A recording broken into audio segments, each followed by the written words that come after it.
Kenapa para pakar tidak didengar? Kali ini gue akan ngebahas kenapa para pakar itu cenderung tidak didengar. Reach-nya tidak pernah sebesar influencer. Dugaan gue yang pertama adalah karena gue mendapatkan sebuah pola di mana memang masyarakat itu cenderung mencari informasi yang memang berguna atau bermanfaat untuk dirinya. Tapi kalau objektifnya kita bikin konten atau kita bikin buah pikiran kita dalam satu produk, tujuannya adalah tentunya target kita adalah konten kita harus punya manfaat untuk target audiens kita. Mungkin dari sudut pandang teknik komunikasi, beberapa pakar mungkin saat dia bikin konten tentunya itu bermanfaat, tapi mungkin kebermanfaatannya tidak sampai ke target yang dia inginkan gitu, atau mungkin itu bermanfaatnya hanya untuk dirinya sendiri. Ya, karena tugas gue adalah membuat tawa, gue harus paham kira-kira apa yang bisa bikin target audiens gue itu tertawa.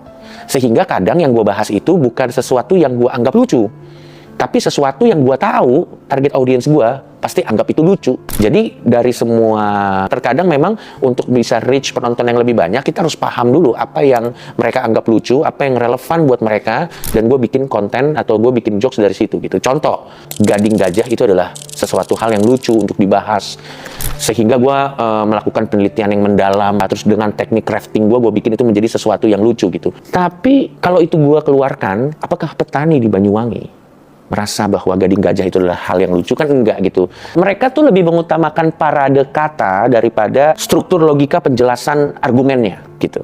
Nah, beberapa pakar itu jarang melakukan ini dengan konkret, tapi lebih tergoda untuk menyebutkan atau mengquote kutipan-kutipan dari filsuf-filsuf tertentu dengan fafifu-fafifunya. Tapi terkadang para pakar nih, sebagian pakar itu lebih suka bikin argumennya begini. Menurut si A dengan teori fafifu. Tidak ada yang peduli. Sudah bikin kamera panas. Orang itu juga siapa kita tidak tahu. Informasinya juga tidak nyampe.